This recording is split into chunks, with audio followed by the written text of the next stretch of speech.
southern states like Texas are not the only ones having to deal with border problems. Yeah, cartel-related crime is now being seen across the country, leaving law enforcement agencies searching for new tools to help in their own communities. Have you ever imagined that behind an ordinary industrial warehouse in America lies a massive criminal empire? At 4:17 in the morning, helicopters descended low. A fleet of SUVs blocked all escape routes, and federal agents simultaneously raided a seemingly harmless site in Texas. What they discovered was not just 3.4 tons of drugs worth hundreds of millions of dollars, but also 142 suspects arrested and dozens of human trafficking victims rescued from sealed containers. This was no ordinary warehouse, but an industrialized logistics hub for a transnational criminal network. How many similar facilities are still hiding across the United States? Let's uncover this terrifying truth right now. We are cleaning up the streets from gang members and drug dealers. At 4:17 in the morning, a helicopter descended low, its rotors cutting through the darkness while a series of unmarked SUVs advanced from 3 directions and blocked all exits around a warehouse that looked ordinary from the outside. For many months, according to public documents from the Department of Justice, U.S. agencies had been monitoring unusual nighttime traffic and encrypted signals related to a multi-state smuggling network. This was the moment they had been waiting for, the moment the network believed would pass unnoticed. As the timing tightened, FBI teams advanced alongside ICE, DEA, HSI, and federal tactical units. Every move had been coordinated after weeks of interagency surveillance. Agents lined up at the reinforced door, watching the final encrypted signal flicker on the screen before it abruptly stopped. That was the sign. An explosive charge blasted through the door, sending sparks scattering across the concrete floor and clearing the way inside. Inside, the first wave of agents expected not crates and forklifts. Instead, their lights illuminated something else. The interior was laid out with false walls, sealed rooms, and a central command layout that resembled a military hub more than a civilian warehouse. In that moment, the scale of the operation shifted. If a network could build this on American soil, then what else was hidden behind the next wall? In that instant, flash grenades shattered the silence. The warehouse's steel doors buckled under the impact. Agents poured in, beams of light slicing through the darkness, the sound of boots echoing on the concrete. Hidden cameras went dark, motion sensors fell silent, and armed guards scrambled into concealed hallways. What from the outside appeared as an ordinary industrial building quickly revealed itself to be a fortress. Shadows moved behind false walls and sudden branching corridors, drawing the raiding teams deeper into the labyrinth. The federal task force's first impression was clear. This was no mere makeshift warehouse. Stacks of identical crates, vacuum-sealed packages, sealed drums, packaging machines, and even encrypted communication equipment filled the vast rooms. The layout was too structured and methodical, resembling a legitimate logistics hub. However, everything inside pointed to illegal activity. In the moment of silence after breaching the door, the meaning became clear. The network had built a supply chain resembling an American business, blending illicit traffic within the cover of an ordinary industrial shell. As agents pushed deeper, muffled knocks echoed from behind locked shipping containers. At first, the sounds were faint, like something tapping from inside a coffin. The agent team halted. The pounding grew louder, urgent, desperate. When the doors were finally opened, inside were dozens of ordinary civilians. Men and women, young people, pale and gaunt. Some collapsed forward, relief and fear etched on their faces as agents shone lights across the cramped visages. These were not members of the network, but victims. People locked inside, hidden among crates and steel corridors. In that single moment, the mission's objective shifted. What began as a drug operation suddenly turned into a rescue effort. The facility, once thought to be solely a drug distribution hub, revealed a second, more grave purpose. It was not just a center for prohibited substances, it operated as a holding point, a transit hub for human beings treated like cargo. The warehouse's clean aisles, false walls, and secret rooms had concealed far more than drugs. For those on the front lines that morning, the message was unmistakable. Organized crime had leveled up. It was no longer hiding in makeshift street warehouses or temporary safe houses. Now it replicated legitimate infrastructure. Warehouses, supply corridors, transportation routes using encrypted communications, zoned layouts, and industrial-grade concealment techniques. What appeared as surface-level business concealed brutal commerce beneath. This raid peeled back one layer.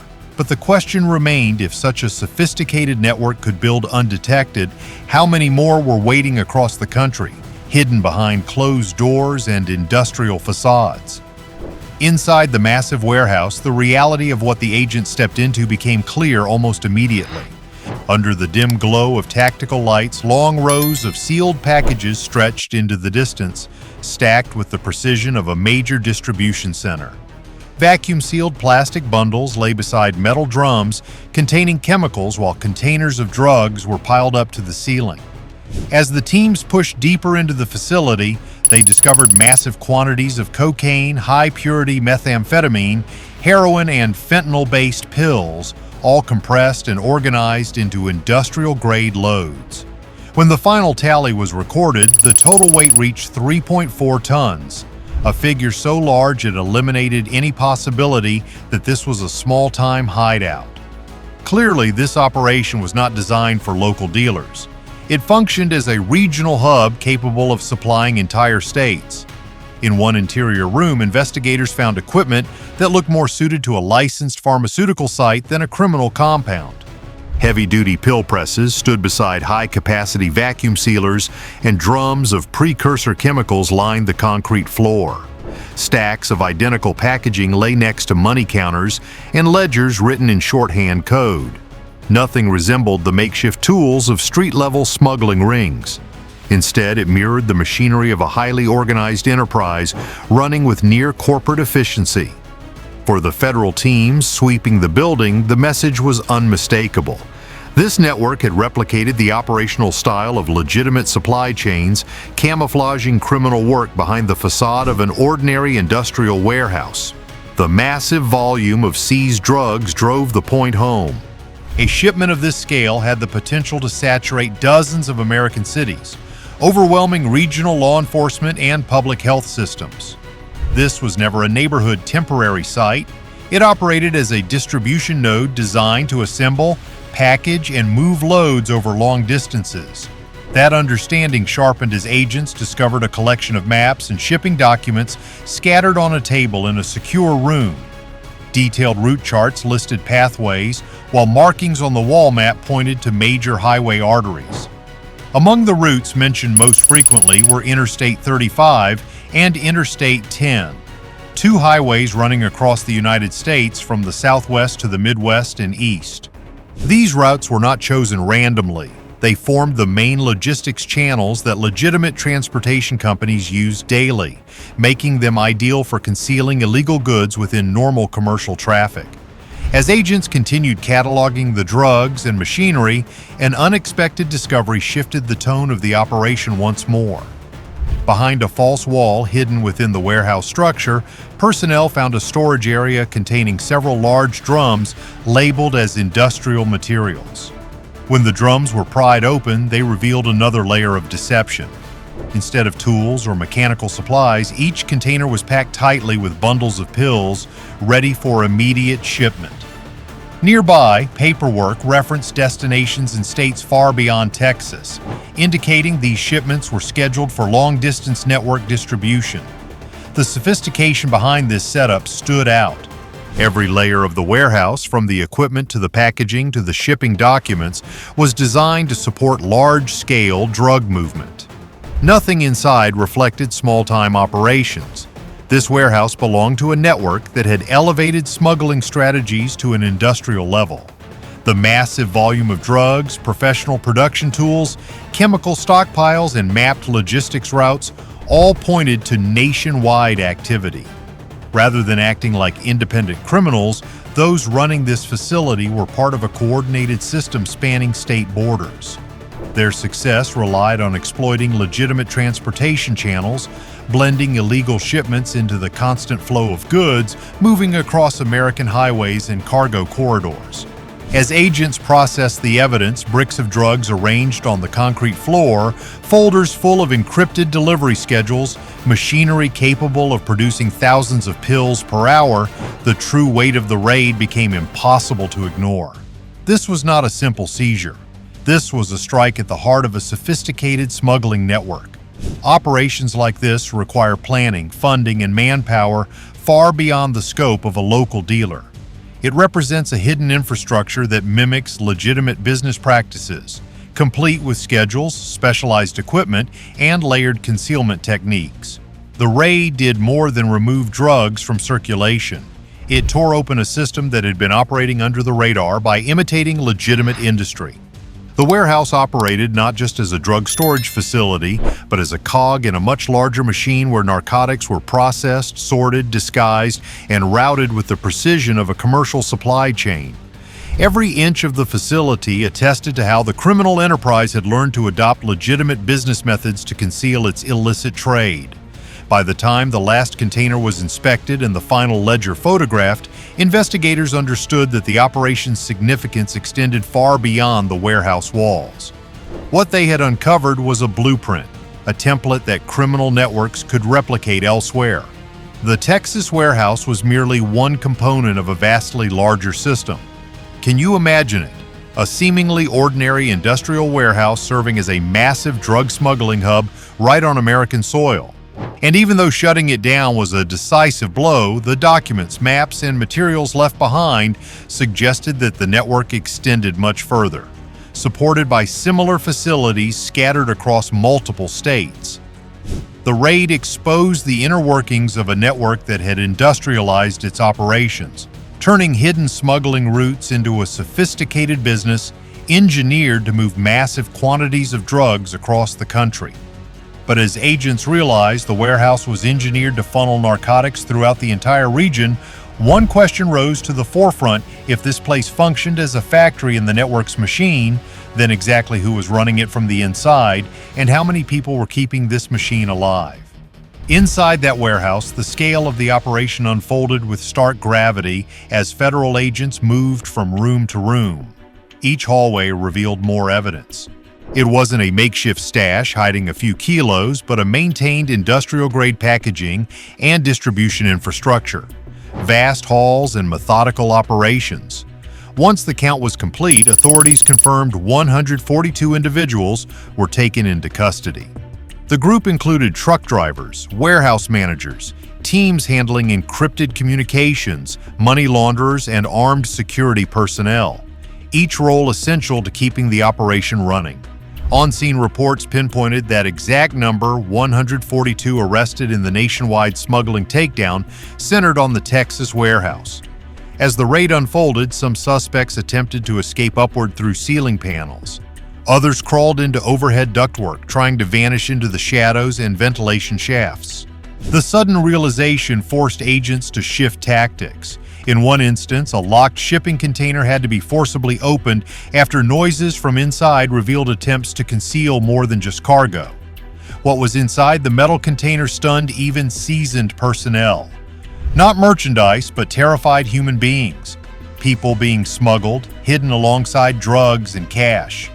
The mass arrests involved individuals from seemingly legitimate jobs like driving and logistics, as well as shadowy roles like hackers and money handlers, carrying grim evidence. This network had embedded itself into legitimate American business structures. On paper, many of those arrested held ordinary jobs, valid tax records, and plausible backgrounds. In reality, they were running a criminal supply chain, logistics convoys by day, smuggling operations by night.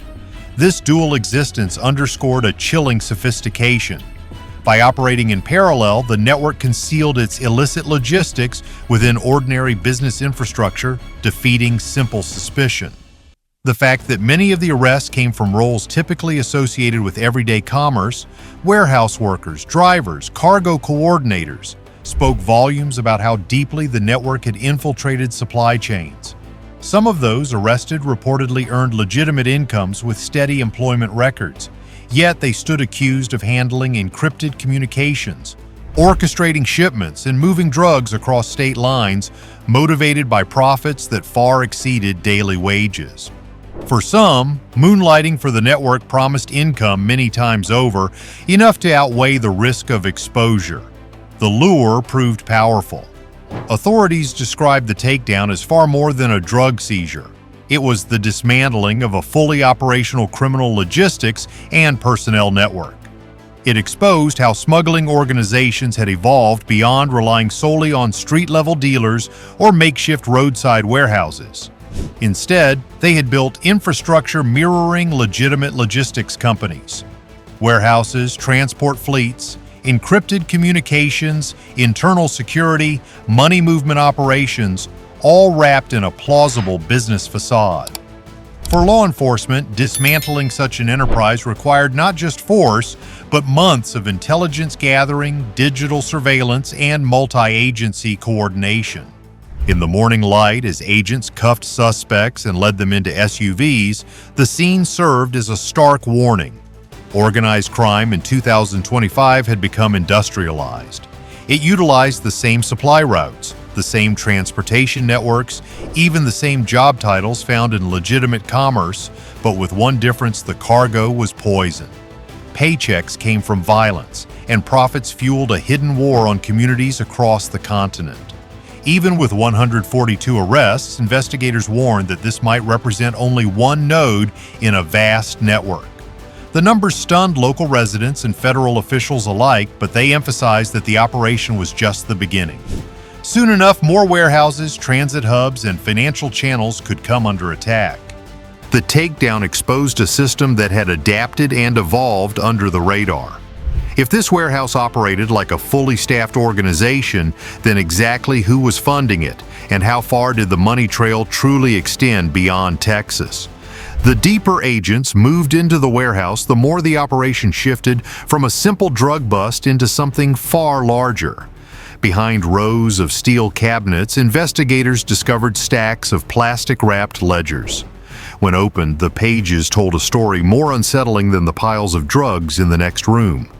The records listed weekly and monthly revenue sources, along with staggering total amounts.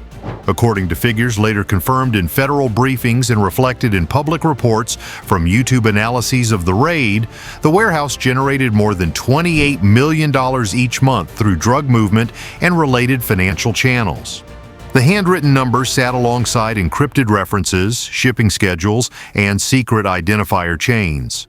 For seasoned agents, the implications were unmistakable. This was not just a hub. This was the profit engine fueling a multi-state network. Next to the ledgers were several hardware wallets and QR code documents linking to cryptocurrency accounts. The recovery team identified the devices immediately. In recent years, major smuggling organizations have increasingly turned to digital wallets to move massive profits while bypassing traditional banking systems. Evidence aligning with this trend emerged inside the warehouse. The recovery team found crypto wallets alongside paper invoices for shipments disguised as industrial materials. The invoices detailed interstate deliveries routed through legitimate transport companies, matching patterns previously identified by Homeland Security investigations and probes of multi-state networks. Far from makeshift, the financial machinery behind the warehouse operated with the discipline of a corporate logistics back office. Moving deeper, investigators uncovered a hidden communications room behind a sliding panel. Inside was encrypted radios, Wi-Fi repeaters, hard drives loaded with messaging logs, and routing codes that pointed far beyond Texas. As experts examined the recovered equipment, they traced network signatures linking operations in Arizona, New Mexico, California, and Florida, a chain of communications matching a broader multi-state smuggling system. These discoveries aligned with prior public reports, noting that smuggling corridors often anchor along the southwest border before branching eastward. What began as a raid in Laredo was now clearly connected to coast-to-coast activities. What surprised many agents was the level of corporate camouflage.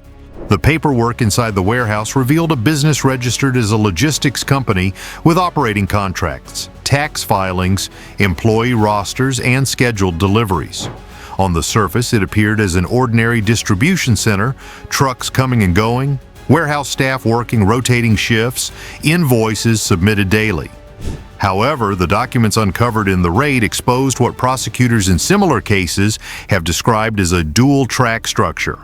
One track entirely legitimate transporting goods, managing inventory, handling storage for local clients. The other running parallel beneath it, moving drugs, laundering profits, and coordinating network activities. This dual structure allowed the network to blend seamlessly into the American economy.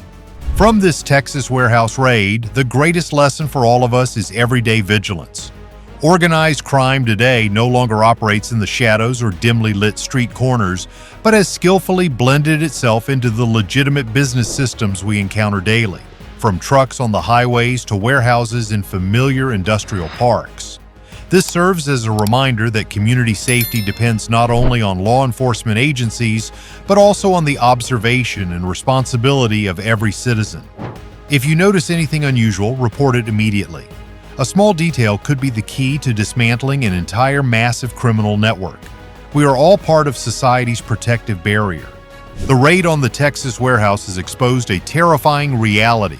Organized crime has evolved into industrialized logistics empires, hiding right in the heart of America's legitimate economic system, smuggling both deadly drugs and human beings like ordinary commodities. With more than 3.4 tons of drugs seized, 142 suspects apprehended, and dozens of victims rescued, this is merely a small node in a vast network that is still operating somewhere out there. Are we truly safe when similar facilities could exist undetected? Let me know your thoughts in the comments below. How many warehouses like this do you think are still hiding across America? Don't forget to like, share, and subscribe to the channel so you don't miss the next real stories. See you soon!